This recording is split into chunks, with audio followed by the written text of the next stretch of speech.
એના સંતાનો છે, એ સંતાનોમાં આ પરમ ગુરુના જ્ઞાનના સંસ્કારો જશે, પેલા બીજા સંસ્કારો નહીં, જ્ઞાનના. અને એટલા માટે હું હમણાં પૂછ્યું, આપણા પરમ ગુરુ કેવા છે ભાઈ? પરફેક્ટ. જુઓ, એટલે એમની સાથે આપણે એકમેક છીએ તો આપણે કેવા થઈએ? પરફેક્ટ. અને આપણે એમની સાથે શું કરવાનું છે? વાઈફાઈ જોઈન કરવાનું છે. હવે આપણે આ શરીરને જ્યારે હવે પેલું થયું, હવે અંતઃકરણ થયા, હવે આ બંને જણા એપ પણ છે, ફોન પણ છે, પણ એની અંદર સિમ કાર્ડ કે વાઈફાઈ નથી તો નહીં ચાલે, અને એમાં ચાર્જિંગ નથી તો પણ નહીં ચાલે. તો આ ચાર્જિંગ છે ને, એ આપણો પ્રાણ છે. આ શરીરમાં કોનું ચાર્જિંગ થાય છે? પ્રાણનું. હવે પ્રાણ બી પાછો એકલો કે ચાર્જિંગ એકલો છે તો પણ જો સિમ કાર્ડ કે વાઈફાઈ નહીં હોય તો નહીં ચાલે. તો સિમ કાર્ડ અને વાઈફાઈ કોણ છે? આપણી અંશની વૃત્તિ. આપણે અંશ, આપણે આ શરીરનું સિમ કાર્ડ છે, આપણે આ શરીરનું વાઈફાઈ છે, જેના દ્વારા આપણે વાઈફાઈ કોની જોડે જોઈન કરી શકીએ? કરતા જોડે. આપણી અંદર પણ બ્રહ્મા વિષ્ણુ મહેશ જ છે. આપણે જ્યારે બહુ કામ કરીએ અને બહુ બધી પ્રવૃત્તિમાં રહીએ તો આપણે રજોગુણ કહેવાય. તો બ્રહ્માજી આપણી અંદર કાર્યરત હોય. આપણે જ્યારે બહુ સાત્વિક રીતે મંદિરમાં જઈએ, ધ્યાન કરીએ, ભજન કરીએ, સત્સંગ કરીએ તો ત્યાં સત્વગુણ વ્યાપક છે, ત્યારે વિષ્ણુ ભગવાન બેઠા હોય. હવે આપણે તો પરમ ગુરુને બધાને સોંપેલા છે, અધિકારીઓ છે, બધા સોંપેલા છે કામ. અને પછી જ્યારે મારી અંદર ઊંઘ આવતી હોય, કંટાળો આવતો હોય, ગુસ્સો આવતો હોય તો આપણી અંદર તમોગુણ વ્યાપતો હોય, ત્યારે શંકર ભગવાન હોય. તો આ બધા ભગવાનોને, આ બધાને મૂકીને પરમ ગુરુએ આખો ખેલ રચ્યો છે. એવો સરસ ખેલ રચ્યો છે ને આપણે એમાં રચ્યા પચ્યા રહીએ છીએ. પરમ ગુરુએ શું કામ રચ્યો ખબર છે? એટલે એ ખેલ એટલા માટે રચ્યો કે આ કોણ, આપણને કોઈ દિવસ તો વિચાર આવ્યો કે આ બધું કોણે બનાવ્યું? આવું સરસ ક્યાંથી આવું હતું બધું? આ મને બધું આપણને જુઓ, આપણને ખબર નથી પડતી. આપણે શ્વાસ લઈએ છીએ એટલે આપણે શ્વાસની કિંમત નથી. એટલો બધો ઓટોનોમસ સિસ્ટમ, એટલે આપોઆપ ચાલતો શ્વાસ છે. चैनल को सब्सक्राइब करिए, बेल आइकन दबाइए, ये वीडियो ज्यादा से ज्यादा लोगों तक पहुंचाइए.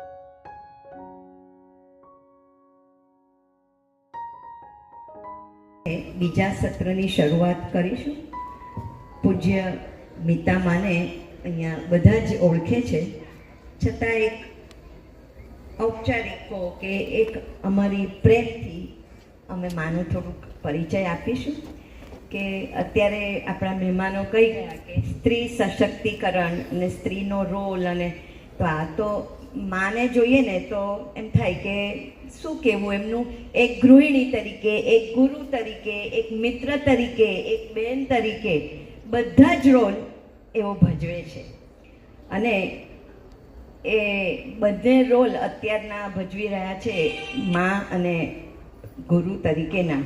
અને એ ખૂબ સહજતાથી પ્રેમપૂર્વક નિભાવીને અમને અમૂલ્ય જ્ઞાનનું સિંચન પૂજ્ય મીતામાં કરાવી રહ્યા છે. એના માટે પૂજ્ય માનો ખૂબ ખૂબ આભાર અને પ્રેમ. માં આપને સતસત નમન. પરમ પૂજ્ય છોટા મહારાજશ્રીએ પણ ગુરુ માટે ખૂબ સુંદર સાખી લખી છે કે જપ તપ તીરથ વ્રત વિધિ કોટી કરે જો કોઈ, સુખ પામે તે સ્વર્ગનું પણ ગુરુ વિના મોક્ષ ન હોય. તો બસ એવા ગુરુ આપણી આગળ સમક્ષ હાજર છે. તો માને કહીએ કે અમને મોક્ષની યાત્રા પર લઈ જાય અને બસ સત્કેવલ સાહેબ અસ્તુ. પહેલા વહેલા કહી દઉં કે પરમ ગુરુ સિવાય કોઈ ગુરુ નથી. એટલે આપણે બધા અંશો છે અને અંશો એકબીજાને પ્રેમ કરીએ છીએ અને એકબીજાની જ્ઞાનની ગોષ્ઠી દ્વારા પરમ ગુરુને કેવલ કરતાને સાથે એકમેક થવાનો પ્રયત્ન કરીએ છીએ. એટલે ક્યારેય કોઈ અભિમાન ધરાવવો નહીં કે કોઈ ગુરુ છે, કોઈ શિષ્ય છે. બધા એક અંશો છે કોના? કેવલ કરતાના. અને બસ એ જ ભાવથી જીવનમાં રહીએ ને એ જ આપણો સાચો ધર્મ છે. એટલે આજે ધર્મ સંમેલનની, જે મહિલા ધર્મ સંમેલનની, સશક્તિકરણની, જીવનના ઘડતરની આ બધી વાતો કરી, એટલે આ બધાએ આજે આપણે શું કર્યું ખબર છે? આપણું જે કચરાવાળું ઘર હતું ને એનાથી કચરો સાફ કરવાનો. આપણે કોણ છીએ? કારણ કે આપણે જ્યાં સુધી સ્ત્રી રહીશું, જ્યાં સુધી શરીર રહીશું, જ્યાં સુધી અંતઃકરણ રહીશું અને જ્યાં સુધી આ સ્ત્રીના રોલમાં રહીશું, ત્યાં સુધી આપણે માં છીએ, પત્ની છે, સાસુ છે અને નણંદ છે, અને પછી ગણો તો બધા રોલ સ્ત્રીના ભજવીએ છીએ, ગૃહિણી પણ છીએ. આ બધા રોલમાંથી આપણે મુક્ત થવું હોય તો એક જ ઉપાય, એક જ. કોણ? કૈવલ્ય જ્ઞાન. એટલે હવે આપણે સાચા ધર્મ તરફનું પ્રયાણ શરૂ કરીએ. અત્યાર સુધી બધું માતાજીએ કહીને બધાના મનનો કચરો સાફ કરી નાખ્યો કે તમે આ બધું કાઢશો તો જ પરમ ગુરુનું જ્ઞાન આજ્ઞાઓ છે, સિવાય નથી આવવાનું. આ પાકું રાખજો. પરમ ગુરુના જ્ઞાન એવું જેવું તેવું નથી, ક્ષુલ્લક નથી કે જે તે વસ્તુ કરીને તમે એનાથી પામી શકશો. પરમ ગુરુના પ્રાણને જ્ઞાનને પામવા માટે અંદરથી પૂરી શુદ્ધિ, સરળ મુમુક્ષુ હોય શુદ્ધ ચેતન. પહેલી શરત છે સરળ, મુમુક્ષુ અને શુદ્ધ ચેતન થઈને પરમ ગુરુ પાસે જવાનું છે. અને એ જવા માટે અત્યારની સફાઈ બધી માતાજીએ કરી દીધી તમારી, કે તમે કોણ છો ને તમારે શું કરવાનું છે ને કેમ રહેવાનું છે. શરીર માટે તો શરીરની શુદ્ધિ, મન માટે તો મનની શુદ્ધિ, અને એ દ્વારા આ બધા શુદ્ધિકરણ પછી સ્વચ્છ મનમાં પરમ ગુરુનો ઉપદેશ સમાય અને પચે. તો આપણે પહેલો ધર્મની વ્યાખ્યા કરીએ કે ધર્મ એટલે શું.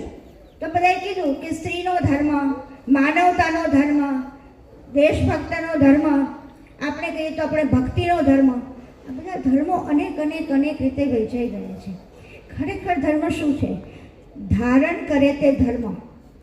આ શરીર જે વસ્તુ ધારણ કરે એનો ધર્મ બની જાય. માતા બન્યા તો માતાનો ધર્મ છે, માં બન્યા આપણે પત્ની બન્યા તો પત્નીનો ધર્મ. બધા ધર્મો અલગ અલગ છે. એટલે એક ધર્મ બજાવતા ત્યારે બીજો ધર્મ નહીં બની શકે. વિચારજો, જ્યારે પત્ની હો ત્યારે તમે માતાથી તમારે દૂર થવું પડે, માતૃત્વથી. જ્યારે માતા હો ત્યારે તમારે પતિથી થોડા દૂર જ રહેવું પડે. તમારી વૃત્તિ, આપણો તો ધર્મ આખો વૃત્તિથી સર્જાયેલો છે. એટલે ધરનો મર્મ જાણવું એનું નામ ધર્મ. સમજજો બરોબર. ધર એટલે ધરણ, જેનો ધર એટલે જે સૌથી પ્રથમ છે, પ્રથમ કોણ છે એનો મર્મ જાણવો એટલે ધર્મ. આપણે આ ધર્મ સંમેલન માટે ભેગા થયા છીએ. આ સાચું સમજજો. આ બધી જ વાતો થઈ એ બધા આ સામાજિક કાર્યને, આપણા વ્યવહારોને લગતી વાતો હતી. આપણે હવે વ્યવહારથી કેવલના જ્ઞાન સાથે આપણે જોવાનું છે. જે વ્યવહારને રાખીને પણ એનાથી પર કેવી રીતે હોય એવું જ્ઞાન છે. બીજા બધા ધર્મોમાં એટલે આપણે હવે ધર્મને બરોબર સમજીએ તો ખબર પડે કે ધર્મ શું ચીજ છે. એટલે આપણે સૌથી પહેલો ધર્મ, સૌથી પહેલો ધર એટલે સૌથી પહેલું આપણે શું ધારણ કર્યું ખબર છે? કોઈ કહેશે આપણે પહેલા શું ધારણ કર્યું છે? અંકુર. અંકુરી દેહમાંથી આપણે આ દેહ ધારણ કર્યો છે કે નહીં? બધાને ખબર છે. તમે આપણે બધાને જ્ઞાન સંપ્રદાયની થોડી ઘણી તો ખબર છે જ. મહેશભાઈની વિડીયો, આપણા વિચલદાસજીના પ્રવચનો આટલા વર્ષોથી આપણે સાંભળીએ છીએ, તો થોડી ઘણી તો ખબર છે ને. એટલે કે આપણે અંકુરથી, અને અંકુર ગતિનું જ્ઞાન એકલા પરમ ગુરુ આપ્યું છે. કોઈ સંપ્રદાય, કોઈ જગ્યાએ, કોઈ ધર્મમાં અંકુરી જ્ઞાન નથી. એ અંકુરનું પહેલું અંકુર અને એનો મર્મ જાણવો એનું નામ ધર્મ. હવે મને કહેશો કે આપણું ધર્મ સંમેલન શાનું છે? જ્ઞાન, પરમ ગુરુના જ્ઞાનને જાણવાનું અને એ દ્વારા પોતાને જાણવાનો અને પોતાના કર્તાને જાણવા, એનું નામ ધર્મ. સમજાઈ ગયું? હવે આ ધર્મ આપણે તો બધા કેટલા બધા ધર્મો છે, આ બધા ધર્મો ગણે આપણે. તો આ ધર્મ દરેકે આપણી પોતાની અવસ્થા પ્રમાણે આપણો ધર્મ બદલાય. જ્યારે આપણે કિશોરી હોઈએ ત્યારે આપણે એક વિદ્યાર્થીનો ધર્મ છે. લગ્ન થાય એટલે આપણો એક ગૃહિણીનો ધર્મ છે. માતા બની એટલે માતાનો ધર્મ છે. આમ આપણી અવસ્થા અને સમય પ્રમાણે આપણો ધર્મ બદલાય છે. જ્યારે એક અંશનો ધર્મ કેવો છે? એક જ. અંશનો ધર્મ શું છે? કોઈ કહેશે? અંશનો ધર્મ પોતાને જાણવો અને કર્તા સાથે એકમેક થવું, એ કર્તા એ અંશનો ધર્મ છે. અને આપણે એ ધર્મ પ્રત્યે સજાગ થવું, એના માટે આપણું આ સંમેલન છે. આ ખાસ યાદ રાખજો. આ બીજા ધર્મ મેળાઓના સંમેલન જેવું સંમેલન નથી, જેમાં ગાવું, ભજન ગાવા, કીર્તન કરવું અને સત્સંગ કરવો, બીજું સત્સંગ કરવું. કારણ કે હવે આ સમજીએ કે ધર્મ કઈ દિશામાં, એક સનાતન ધર્મની આપણે બધા અત્યારે ઝુંબેશ ચાલી રહી છે આપણા ભારત દેશમાં. સનાતન ધર્મ, આપણો ધર્મ સનાતનનો સમાવેશ કરનારો ધર્મ છે. 3 જાતના ધર્મ આપણે કહી શકાય. એક છે સગુણ ધર્મ, એક છે નિર્ગુણ ધર્મ અને એક છે ચેતન ધર્મ. અને આ ચેતન ધર્મમાંથી જ આ બધા ધર્મો આવ્યા છે. એટલા માટે આ સનાતન આખું છે એ આ ચેતન ધર્મમાં સમાયેલું છે. હવે મને કહો, સનાતન મોટો કે ચેતન ધર્મ મોટો? આટલી ક્લેરિટી આપણી અંદર જોઈએ કે ચેતન ધર્મ છે, જેમાંથી ચેતનમાંથી જ અંકુરમાં આવ્યું અને અંકુરમાંથી જ આખા જગતના બધા અંશો બન્યા છે. હવે એ કેવી રીતે બન્યા? હવે આપણે થોડીક આપણી જાતને સમજીએ. હું તારે નાનો દાખલો આપીશ. આપણે બધાએ એ નાના બધા પાસે ફોન છે? કોની પાસે ફોન નથી એ બતાવો તો આંગળી ઊંચી કરો. બધા પાસે ફોન છે. અને ઘરે મૂકીને આવ્યા તો પણ ફોન તો છે ને, અને ફોન જોયો છે અને ફોન વાપર્યો છે. બધાએ ફોન વાપર્યો છે. અત્યારની આ 21મી સદીમાં મોટામાં મોટી ક્રાંતિ છે ફોનની. હવે આપણે ફોનને સમજીએ અને આપણે સમજીએ. આ ફોનનું જે બોડી છે, ફોનનું ખરું બનેલું, પ્લાસ્ટિકનું, કાચનું, જેનું ગણવું એ બધું બનેલું, એક પદાર્થનું બનેલું એ ફોનનું બોડી છે. એવી રીતે આ આપણું બોડી, સમજી લેજો. આ આપણું શરીર, જે શરીરની અંદર આપણે આખું જ વ્યવહાર કરીએ છીએ. કોમ્યુનિકેશન, ફોનનું કામ શું છે? કોમ્યુનિકેશન કરવું. એટલે શું? આપણે ફોન કરવો, વોટ્સએપ કરવો, જે પણ વાતો કરવી, વિડીયો કોલ કરવો, આ બધું શાનાથી કરીએ છીએ? ફોનથી. હવે આપણું આ શરીર છે, આપણે બધા જોડે વ્યવહાર કેવી રીતે કરી શકીએ છીએ? શરીરથી. બરોબર? તો આ ફોનનું બોડી અને આ મારું બોડી, આ બંને વિચારજો. હવે આ ખાલી પદાર્થનું બનેલું છે આ શરીર. એ રીતે આ શરીર પણ પંચમહાભૂતનું બનેલું છે. આ તો બધાને ખબર જ છે ને. આપણું શરીર આ પંચમહાભૂતનું બનેલું છે. કયા કયા પંચમહાભૂતો? અમારા નાના ટેણીયાઓ છે ને તરત જ બોલશે. બોલજો 5 એલિમેન્ટ્સ. જુઓ,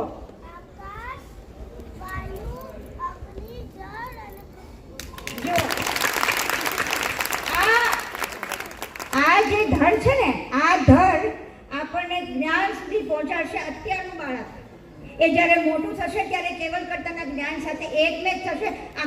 આખા ઉમરાને શું બધાને ઉજાડશે. માટે એટલા માટે આ મહિલા સંમેલન જરૂરી છે. કારણ કે માતા જ બાળકને આ ધર્મમાં અને આ કર્મમાં અને આ જ્ઞાનમાં ઢાળી શકશે.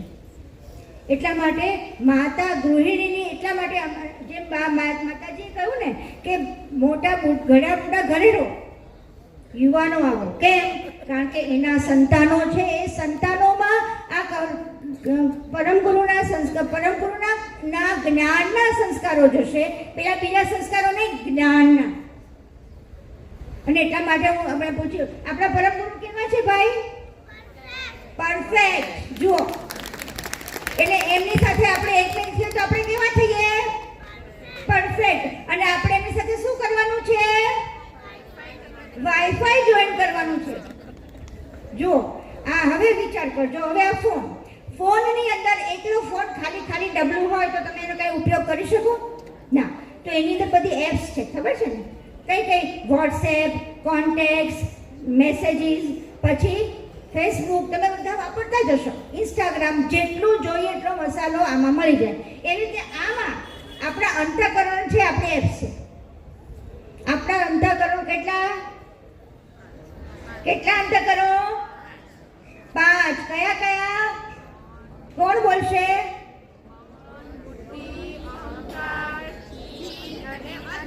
નચિત.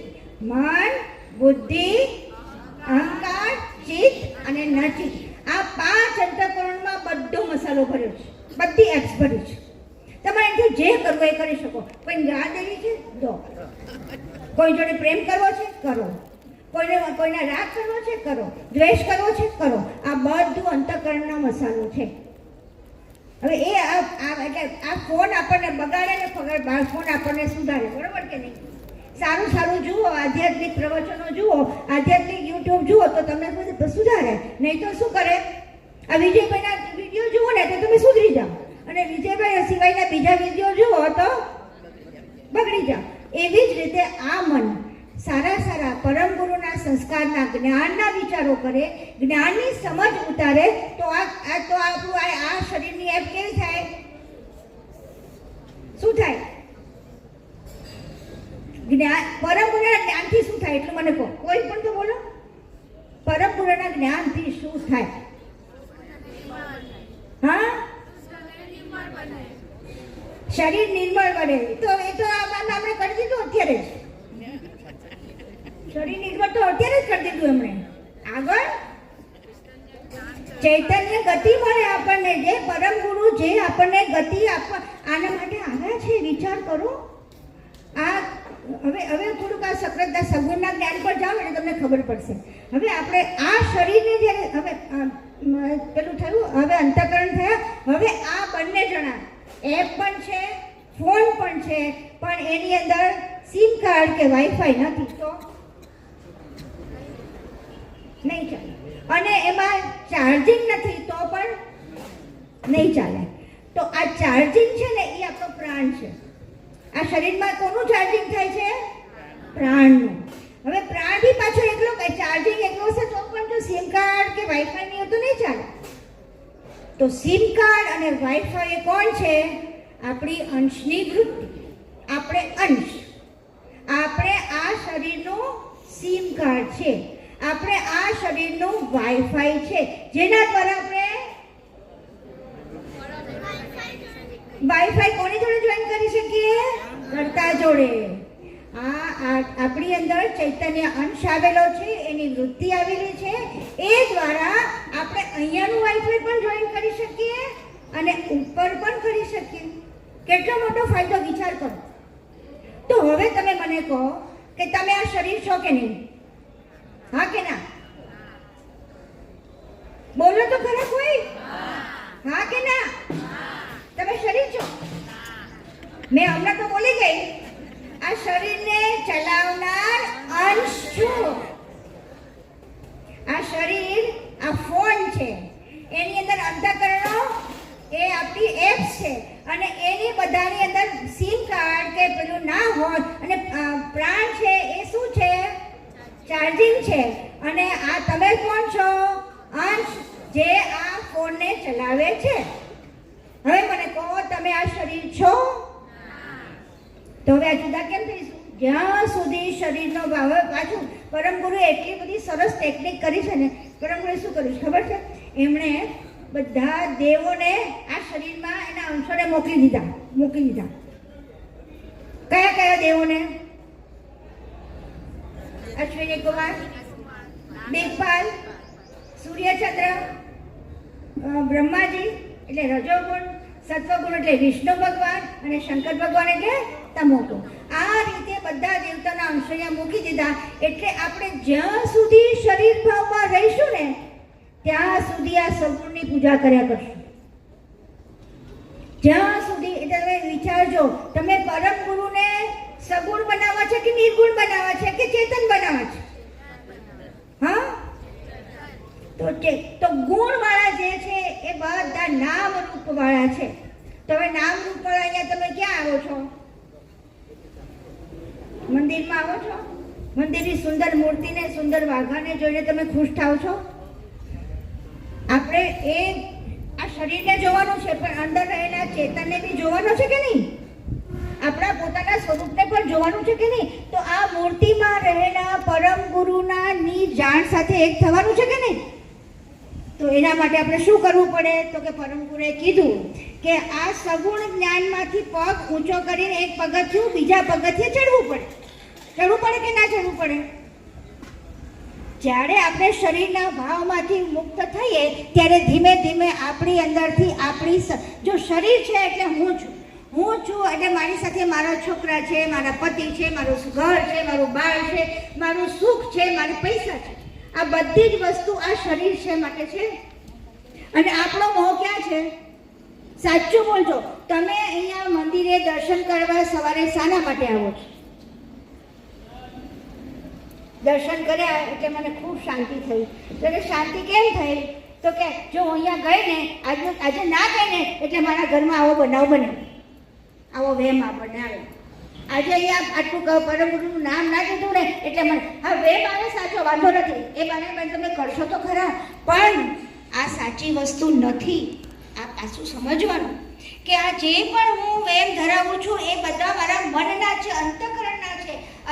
અને કરતા તો અંતઃકરણને પણ સત્તા આપે છે. કરતા તો મારા આખા જીવ ભાવને સત્તા આપે છે. આ મને સત્તા આપનાર કરતા દ્વારા અંશની વૃત્તિ જે મારી અંદર આવી છે અને એ બધું કામ કરી રહી છે. વિચાર કરો કે જ્યારે આપણે આ વૃત્તિ પર જઈએ તો આપણે કરતા પાસે જતા કેટલી વાર લાગે? જ્યાં સુધી આપણે શરીરના ભાવમાં રહીશું ને ત્યાં સુધી આપણે કર્તા સાથે જોડાઈ નહીં શકીએ. અને એટલા માટે આપણે સગુણના જ્ઞાનથી નિર્ગુણનું જ્ઞાન સમજીએ અને નિર્ગુણના જ્ઞાન સમજવાથી નિર્ગુણ અને સગુણથી પર આવેલા ચેતનનું જ્ઞાન.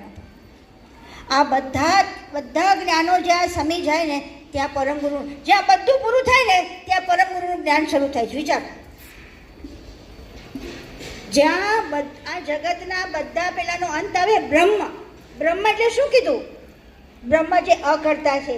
સગુણ જ્યારે કેવલ કરતાએ શું કર્યું? 72 તત્વો બનાવ્યા આ જગતને સર્જવા માટે. થોડીક વાત કરું, સમજજો. કર્તાની 2 વૃત્તિ સમજજો. કર્તાની કેટલી વૃત્તિ છે? 2 વૃત્તિ. કઈ? બહિર્વૃત્તિ, અંતર્વૃત્તિ. બહિર્વૃત્તિમાંથી કર્તાએ આખું જગત, હું ટૂંકમાં સમજાવીશ, બધું બહુ ડિટેલમાં નહીં જાઉં, એટલે તમે ચિંતા ના કરતા કે મને આમ કંટાળો આવશે. કર્તાની બાહિર વૃત્તિમાંથી એમણે આખું જગત બનાવ્યું. આ 72 તત્વો આખા. કોણ? નિરંજન, અવ્યાકૃતમાંથી એના 4 તત્વો, આનંદ તત્વ કારણ, મહાતત્વ કારણ, પછી જો આ બધા ભણે છે આ કર્તાના જ્ઞાન સાથે એકાકાર થવાનું છે આપણે. અને અનંત તત્વ અને ધનંજય તત્વ, આ 4 તત્વ કારણો શું કહેવાય ને, આ જગતમાં આવવા માટેથી ને વચ્ચેનું શું કહેવાય? બફર. શું કે નહીં?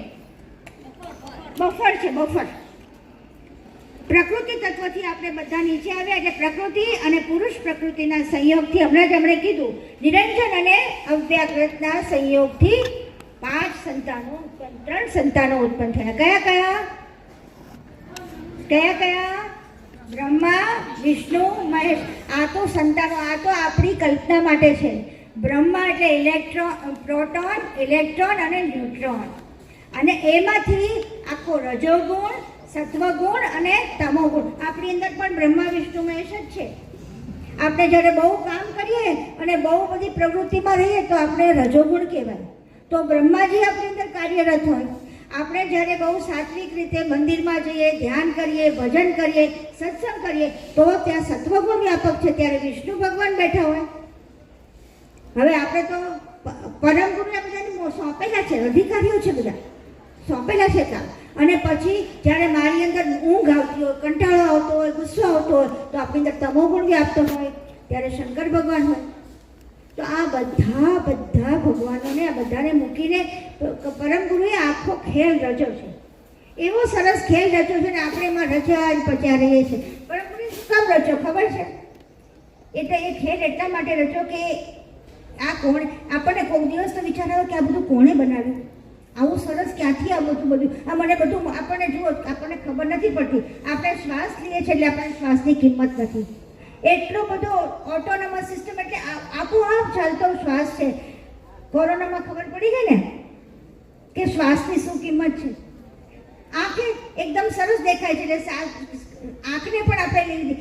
આંખ ન હોય તો વિચારો, કાન ન હોય તો વિચારો. પાછા કાન અહીંયા જ મૂક્યા છે અને કાન પાછા એવા મૂક્યા કે એમાં ચશ્મા પણ રહી શકે. વિચાર કરો, આ કેવી એવી અદ્ભુત ગતિ કરતાએ આપણા શરીરમાં મૂકી છે. કેમ મૂકી છે? કોઈ દિવસ વિચાર કર્યો છે કે કેમ કરતાએ આપણને આટલું બધું આપ્યું? એમાં એક વાત હતી કે એક ભક્ત હતો. એ બધા કલરના, અને સાચી બનેલી હકીકત છે, કલરના રંગબેરંગી સુગંધિત ફૂલોનો આખો મોટો બુકે લઈ અને મહારાજ પાસે જાય છે. મહારાજ પાસે જઈને અર્પણ કરે છે કે મહારાજ જુઓ, આટલા આ ફૂલો છે, આ છે. મહારાજને બી ફૂલો બહુ ગમ્યા. પછી પેલાને બેસાડ્યો બેસ બાજુ પર. પછી ધીમે ધીમે બધાને પૂછવા મળ્યા કે આ કયું ફૂલ, આની સુગંધ કઈ, આ કયું ફૂલ, આની સુગંધ કઈ, આ કયું ફૂલ, આ સુગંધ કઈ. એટલે અડધો પોણો કલાક જતો રહ્યો ને ફૂલની જ વાતો કર્યા કરે. પછી પેલા ભાઈ કંટાળ્યા, મહારાજ આ બુકે હું લાવ્યો છું. કે હું આજ કહું છું, આણે આખું સૃષ્ટિમાં આટલું બધું આપ્યું છે અને આપણે એ જ જોયા કરીએ છીએ. આપનારને ક્યાં જોઈએ છે? જોઈએ જ કોઈ દિવસ આપણે આપનારને? ક્યારે વિચાર કર્યો છે કે આપણને આટલું બધું આપ્યું છે? કોણે આપ્યું છે? ક્યાંથી આપ્યું છે? આની જ્યારે ખોજ શરૂ થાય ત્યારે પરમ ગુરુના જ્ઞાનની ખોજ શરૂ થાય. અને આ સાચી ખોજ છે. આ સંસારમાં કેમ રહેવું, કેમ ખાવું, કેમ પીવું, કેમ જીવવું, આ બધું તો આ સગુણના અને નિર્ગુણના વ્યવહારમાંથી બધું મળી જશે. પણ પરમ ગુરુનું જ્ઞાન અને એમની સમજણ અને એમની જાણ જ્યારે આપણા જીવનમાં ઉતરશે ત્યારે બધું વાઈફાઈ કનેક્ટ થશે.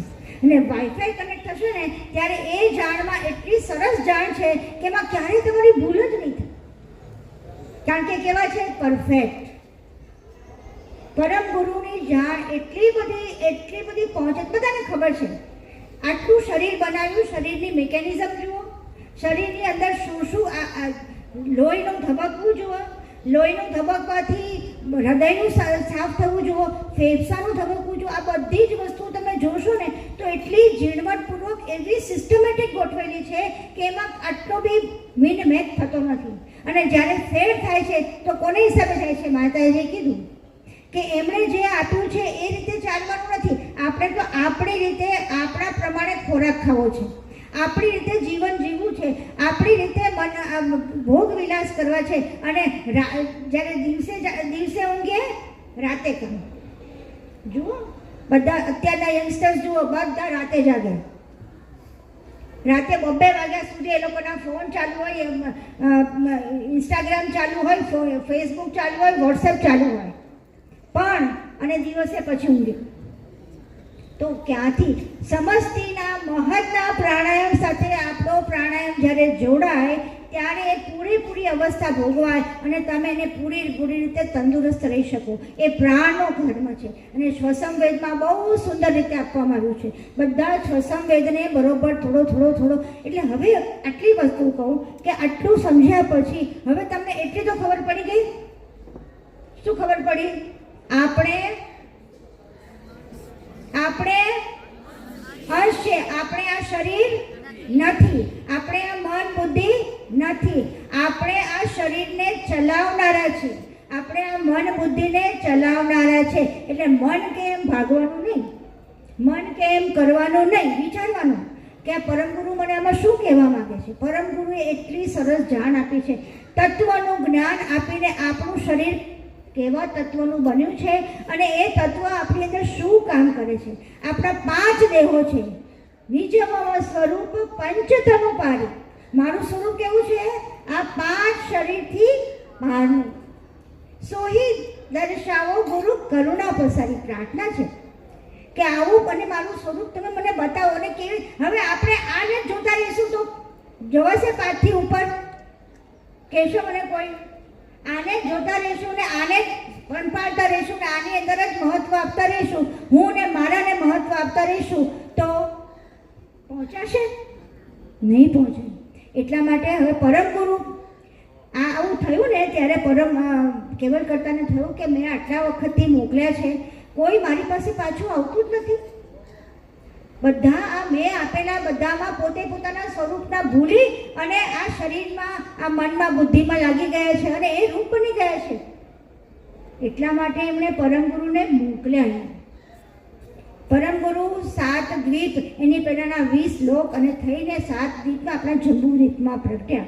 અને એ જ્યારે પ્રગટ્યા અને પછી એમની સાથે જે હવે આપણે બહેનોની વાત કરીએ છીએ કે પરમ ગુરુએ બહેનો સાથે કયા કયા બહેનો પરમ ગુરુ દ્વારા ઉદ્ધાર પામ્યા અને એ ઉદ્ધાર એટલે હવે અને ઉદ્ધાર પામ્યા અને કઈ રીતે ઉદ્ધાર પામ્યા અને એ લોકો એવું શું કર્યું કે પરમ ગુરુએ એમને ગતિ આપી.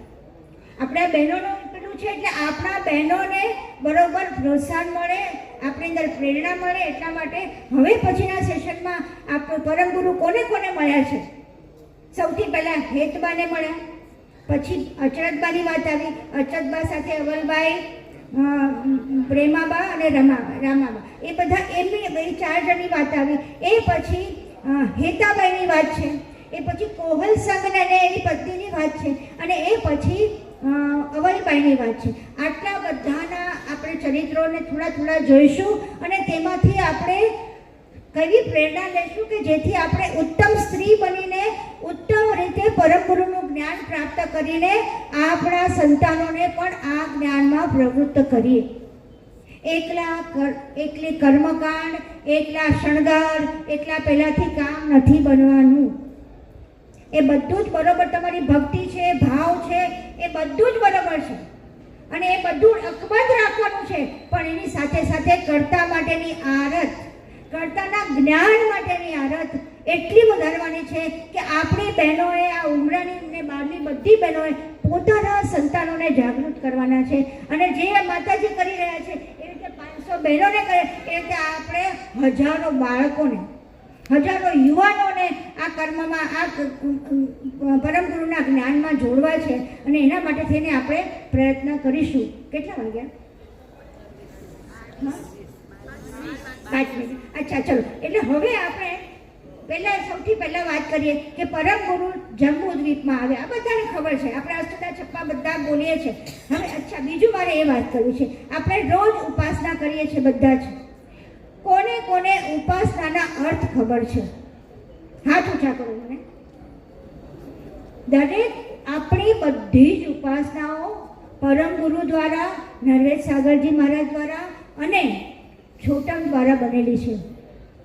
તો એ બધામાં ગૂઢ અર્થ બનેલું છે, ખૂબ સરસ જ્ઞાન ભરેલું છે. એ જ્ઞાન સાથે, તેની સમજ સાથે તમે જ્યારે ઉપાસના કરો ને તો ભાવ પ્રગટ થાય અને ભાવ પ્રગટ થાય તો પરમ ગુરુ તો ભાવની સાથે એકને, પરમ ગુરુ ભાવમાં જ છે આખા. તમે આપણે બધા ચરિત્રો જોઈશું ત્યારે જોઈશું કે પરમ ગુરુ કરુણાના સાગર છે. કરુણાનું સાગર નામ કેવી રીતે પડ્યું? આદ્ય, સક્રત, સ્વરાજ, કરુણેશ શબ્દ નામ કેવી રીતે પડ્યા?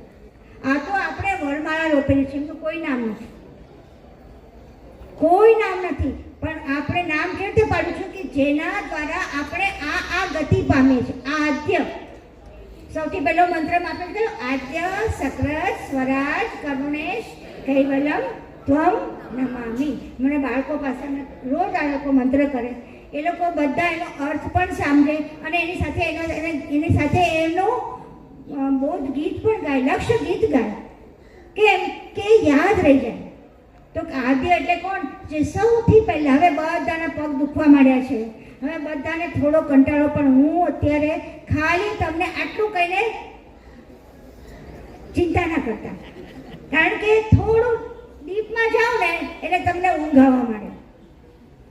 ઉપર આપણી મજાની વાતો કરીએ ને તો આપણને ઊંઘ ના આવે, પણ થોડાક અંદર ઊંડા ઉતરો ને એટલે પરમ ગુરુના જ્ઞાનની એક ખૂબી છે કે તમે જેવા ઊંડા ઉતરો તમને તમારી અંદરનું, કારણ કે આ ચેતન જ્ઞાન છે, સમજો, આ સાદું જ્ઞાન નથી.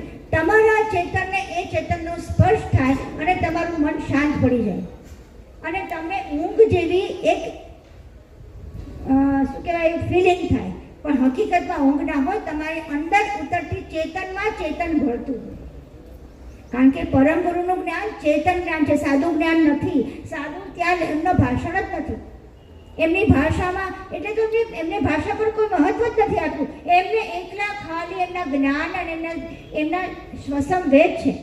એટલે એમના શ્વાસમાંથી એમના એ જ્યારે બોલેલા, એટલા માટે પરમ દિવસે મહેશભાઈ કહેલું ખબર છે કે પરમ ગુરુ જ્યારે આવ્યા ને એ પછી બધી શોધો પૂરી થઈ છે. બધી નવી નવી શોધો પછી થઈ છે. કેમ તો કે એમનું જ્ઞાન કેવું હતું? વ્યાપક હતું. એ બોલતા હતા ને લોકોની અંદર પ્રવેશી જતું, એમને ખબર બી નહોતું. એવી રીતે આ જ્ઞાન આપણી અંદર આપોઆપ પ્રવેશી જાય. હવે તમે જ્યારે કંઈ પણ કામ કરતા છો તમે ફોન યાદ આવશે. હું કોણ છું? ખોખું છું કોણનું? એટલું યાદ કરવાનું. હું આ એક છું? ના નથી, હું તો આ કાંઈ નથી. હું તો આને સત્તા આપનાર અંશ છું. આવી રીતે પરમ ગુરુનું જ્ઞાન આપણી અંદર વ્યાપી જાય, આપણી રગે રગમાં વ્યાપી અને દરેકે દરેક શબ્દ દ્વારા એ આપણને સમજાવતું જ જાય કે હું શું કરું છું, આ કયું તત્વ કામ કરે છે. તમે થોડું આગળ વધો ને તો ખબર પડે આ કયું તત્વ કામ કરે છે અને આ તત્વ દ્વારા પરમ ગુરુ શું આપી રહ્યા છે. સત્વગુણ કામ કરે છે તો શું કામ કરે? તો પરમ ગુરુ ત્યારે સત્વગુણ જ્યારે આપણી અંદર કામ કરતો હોય તો આપણને બહુ શાંત રાખે. તો તે વખતે શું કરાય? સત્વગુણ કામ કરતો હોય ત્યારે શું કરાય? ગેમ રમાય, ઇન્સ્ટાગ્રામ જોવાય કે ધ્યાન કરે? તો આવી સમજણ આપણી અંદર પ્રગટ થતી જાય. સત્વગુણ થતો હોય ત્યારે ધ્યાન કરાય, રજોગુણ ચાલતો હોય ત્યારે મંદિરની સેવા કરાય, મંદિરમાં રસોઈ કરાય, ભજન ગવાય. આ બધી જ વસ્તુ રજોગુણ છે. એ જ્યારે આપણી અંદર કામ કરવાની, પ્રવૃત્તિ કરવાનું મન થાય ને ત્યારે મંદિરનું કામ કરવાનું, ત્યારે સંતોની સેવા કરવાની, ત્યારે આવી બધી વાતો કરવાની. અને જ્યારે સત્વગુણ હોય ત્યારે પછી ભજન ના કરવા બેસે, ત્યારે ધ્યાન કરવા બેસે, ત્યારે લક્ષ્ય ધ્યાન કરવા બેસે. અને જ્યારે તમોગુણ ચાલતો હોય ત્યારે શું કરશો? તમોગુણ ચાલતો હોય ત્યારે શું કરશો? ગુસ્સો આવતો હોય ત્યારે શું કરશો? ઊંડા શ્વાસ લેવાય ત્યારે પંચમ વેદનો શ્વસમ વેદ પકડવાનો, ઊંડા શ્વાસ લેવાના. ઊંડા શ્વાસ લેવાથી ધીમે ધીમે તમારું મન શાંત પડતું જાય. આ બધી જ વસ્તુ પરમ ગુરુએ પંચમ વેદમાં એટલી સરસ કરાવી છે. જો આ જાણીએ ને, આ સાયન્ટિસ્ટો માટેનો ગ્રંથ છે. ખરેખર પંચમ વેદ સાયન્ટિસ્ટો માટેનો ગ્રંથ. એ અત્યારે ચિત્રે વીટેલું રતન છે. જ્યારે ખુલશે ને ત્યારે બધા સાયન્ટિસ્ટો ઓહો કરવાના છે, કરી જ રહ્યા છે, પણ એમને ખબર નથી કે આ પરમ ગુરુનું જ્ઞાન છે, સારું છે એટલું. ને તો અહીંયા આગળ બધો કચરો ભરાવા માંડે. વૈજ્ઞાનિકો શું કરે ખબર છે? શોધ કરે ને પોતાના નામે ચડાવે, બીજાની શોધ પોતાના નામે ચડાવે. પરમ ગુરુના જ્ઞાનમાં આવું ક્યારેય નહીં બને. કોઈ પોતાના નામે કશું નહીં ચડાવે. એ બધું કોને સોંપશે? પરમ ગુરુ. આ જે પણ મારી પાસે છે, જે પણ સમજ છે, જે પણ વસ્તુ છે, એ બધી એમની છે. આપણું તો કાંઈ નથી. આપણે ખાલી કેવા છીએ? યંત્ર, માધ્યમ છે પરમ ગુરુની અભિવ્યક્તિના. તો આપણે આ યંત્ર બનીને અત્યારે જમી લઈશું અને જમીને પછી શું કરીશું? પાછા આ યંત્રને સત્વગુણમાં લઈ જઈશું અને સારી રીતે શ્રવણ કરીશું, જેથી તાજા મજા થઈને ઊંઘવાનું નથી. આ પાક્કું રાખજો. ઊંઘવું હોય તો 10 મિનિટનું એક ઝોકું લઈ લેજો, પણ ઊંઘવાનું નહીં. માતાજી હોય કે હું, ઊંઘવાનું નથી. કારણ કે આજનો દિવસ આપણા માટે અમૂલ્ય છે, આપણો દિવસ છે. અને મારી બીજી વિનંતી છે. આપણે બોલીએ છીએ શ્રીમદ કરુણા સાગર મહારાજ કી જય, શ્રી નરવેદ સાગર મહારાજ કી જય, પછી પરમહંસ સુખાનંદજી મહારાજ કી જય, મહાન તપસ્વી રઘુરામજી મહારાજ, એમાં એક ઉમેરો અચરજ સાગરની જય. સ્ત્રી છે અને સ્ત્રીમાં એ અગ્રણી છે આપણા પરમ ગુરુના જ્ઞાનમાં. તો અચરજ સાગરને, અચરજ માતાને બાને કેમ નહીં બોલવાના? અચરજ બાણી જય. ભેગું બોલીશું? અચરજ જીવન કથા જય બોલાવવા આપણે અચરજ બાની જય ભેગી બોલાવીશું. મંજૂર? ચલો બે તાળી પાડો.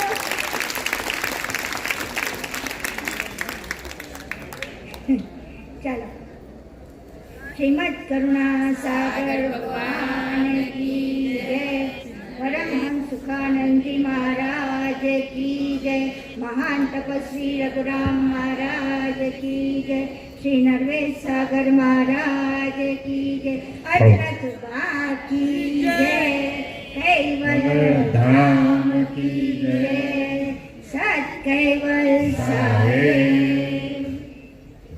आद्य सकृत स्वराज करुणेश कयो करता की, कृष्ण स्वामी महाराज की, श्रीमंत करुणा सागर भगवान की, नरवेट सागर महाराज की, महान तपस्वी रघुराम महाराज की, परमहंस सुखानंद जी महाराज की, विष्णुदास जी महाराज की, शांतिदास जी महाराज की, यशदास जी महाराज की, अचरबा की, सर्व संतन की, सर्व देवन की, कैवल धाम की, गुरुगाड़ी सारसापुरी की, कायम पंथ की, ज्ञान संप्रदाय की, भाल तिलक की, पंचम स्वसम वेद की, जगह स्थान की, आज के आनंद की, आनंद करावे उनकी जय। महिला जन्म सम्मेलन प्रारंभ समय का सब कैवल शाही।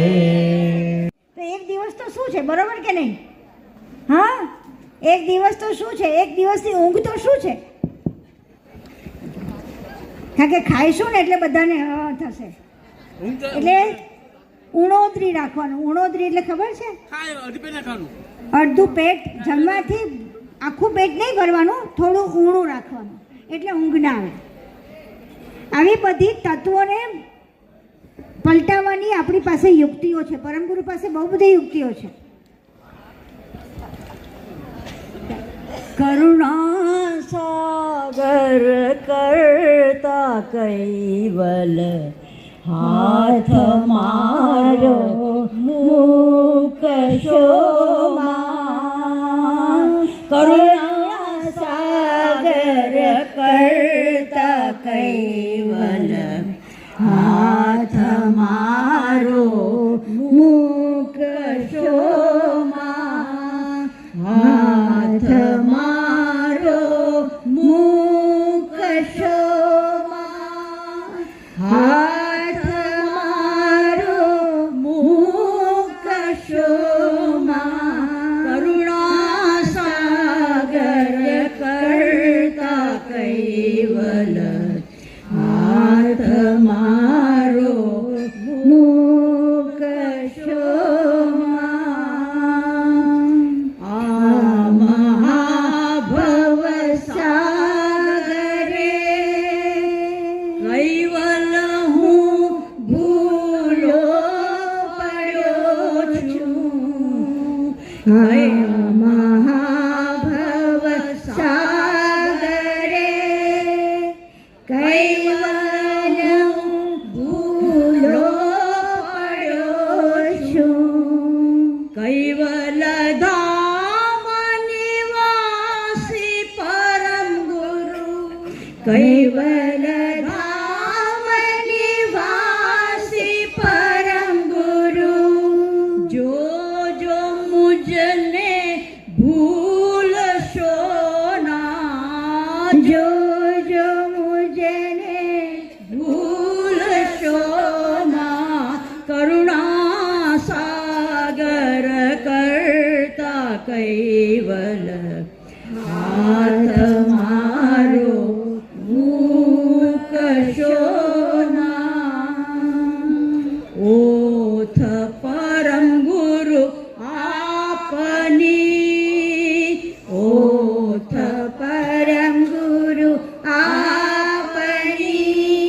સાધન વિશે સમજું નહીં હું. સાધન વિશે સમજું નહીં હું. પ્રાણદાતા પોત જોઈ. પ્રાણદાતા પોત જોઈ. શંખ આખર ફૂંકશો ના. શંખ આખર ફૂંકશો માં. કરુણા સાગર કરતા કૈવલ હાથ મારો મુખ શોમાં. માત તાત સગા સહોદર. માત તાત સગા સહોદર. જે કહું તે આપ મારે. જે કહું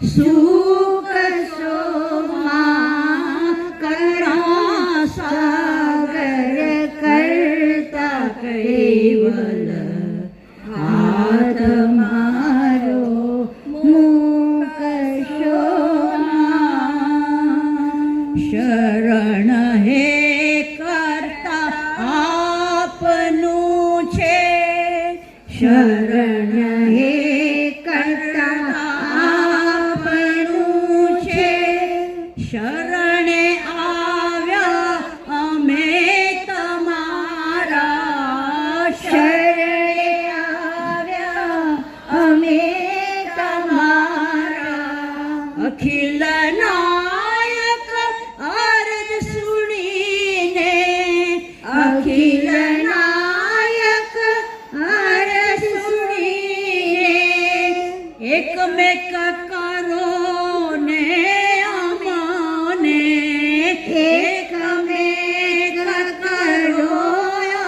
અમને એકમેક કરો અમને એકમેક કરો અમને એકમેક કરો અમને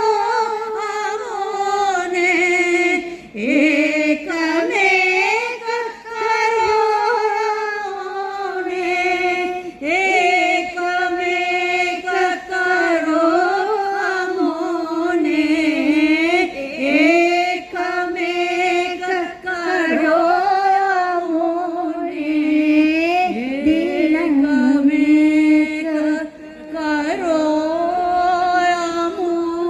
અમને શ્રીમદ કરુણા સાગર ભગવાન અત્યારે તો બોલવાનું બી મન ના થાય એની સાથે કેટલી જય બોલાવશું કોઈ પાર નથી એનો કોઈ પાર નથી એની જય બોલાવતા બોલાવતા આપણી જીભ થાકી જાય સુકાઈ જાય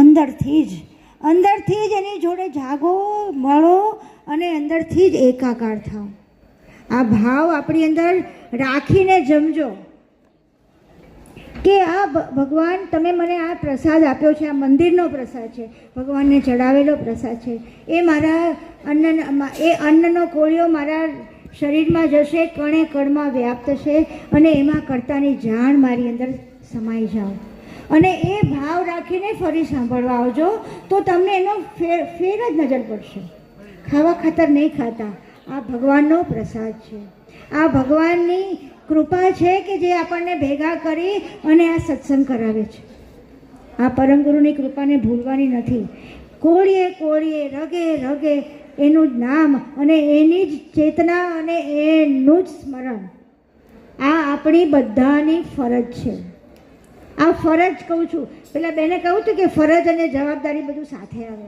આપણી ફરજ છે કે રગે રગે જો અહીં આ ઉમરો છે ઉમરો તો ખબર છે ને બધાને ઘરમાં પ્રવેશવાનો જે વચ્ચેનો હોય ને એને ઉમરો કહેવાય અને ઉમરાનું મહત્ત્વ ખબર છે આપણે ઉમરો પૂજીએ છીએ કેમ નેગેટિવિટી આવતા અહીંયા લાકડાનો ઉમરો હોય કાં માર્બલનો ઉમરો હોય કેમ તો કે બહારની નેગેટિવિટી અંદર આવે નહીં પહેલાં પૂજીએ સાથીઓ કરીએ પેલું કરીએ જેથી બહારનું કશું અંદર ના આવે અને અંદર એકલી પવિત્રતા જાય તો આપણે ઉમરામાં આવ્યા છીએ એટલે આપણે આપણું બધું જેટલો કચરો હોય ને બધો મૂકી દીધો બધું ખાલી થઈ ગયું બધું જ અત્યારે આપણે કોણ છે એકલા પરમ ગુરુની સાથે એકમેક થવાનું લક્ષ્ય છે આ રાખીને બધા ભેગા થઈશું બરાબર ચાલો સદકી વિશે બાએ બહુ સુંદર વાત કરી ઉમરા ગામ એટલે ઉમરો એટલે કૈવલ ધામ જવાનું પ્રવેશ દ્વાર ઉમરો એટલે કૈવલ ધામ જવાનું પ્રવેશ દ્વાર કૈવલ ધામ જો તમારે જવું હોય તો ઉમરામાં પહેલું આવવું પડે આવવું જ પડે કારણ કે ઉમરા એવી પવિત્ર ભૂમિ છે કે 14 લોકમાં એની કમ્પેરિઝન કોઈ કરી શકે અને બીજું એ છે કે 7 દિવસ પરમ ગુરુ અહીંયા ચરણ રજિયા પડેલી છે 7 દિવસ સુધી અહીંયા પરમ ગુરુ રહ્યા અને 75 વર્ષ સુધી તપસ્વી રઘુરામજી મહારાજ રહ્યા એટલે એની જે ચરણરજ છે એ ચરણરજની ઉપર તમે અહીંયા બેઠા છો અને એ એ આપણે ચરણરજની કેટલા સદભાગી છે કે આની પર બેઠી શકીએ છીએ. આપણે કેટલા ભાગ્યશાળી છે કે આપણે પરમ ગુરુ આપણા એ ઈષ્ટદેવ છે, એનું આપણે અભિમાન ધારણ કરવાનું છે. કોઈ પૂછે કે તમારા ગુરુ કોણ છે, તો કોઈ કહેવાનું કે અમારા ગુરુ આખા અનંત બ્રહ્માના અધિપતિ એવા પરમ ગુરુ અમારા ગુરુ છે, જેના અમે શિષ્ય છીએ, એવું આપણે હૃદયમાં ધારણ કરવું છે, એવું આપણને અભિમાન હોવું છે. અને એ અભિમાન સહિત આપણે બાએ કીધું કે પ્રસાદ, એ પ્રસાદ આપણો અંતસ્કરણમાં જશે ને કણે કણની અંદર એ વ્યાપ્ત થશે. તો પરમ ગુરુની જે ગતિ છે એ પ્રસાદમાં ઉતરેલી છે અને પ્રસાદ આપણો અંતસ્કરણમાં જશે તો એ ગતિ કણે કણમાં આપણા હૃદયમાં પણ પ્રવેશ કરશે અને પરમ ગુરુને આપણે અત્યારે આપણે ઓળખીશું તો આ પ્રસાદ લીધો બરાબર આપણને કામ લાગશે. તો હવે આપણે જમવાનું છે. જે લોકો બહારથી બહેનો અહીંયા આવી છે તેઓ મારા ઉમરાના ભક્તજનોને વિનંતી કે તેઓને પ્રથમ સ્થાન આપે, ત્યાર પછી આપણા હા, ગામની બધા બહેનો બહેનો ખૂબ ડિસિપ્લિનમાં રહેજો, શિસ્તમાં.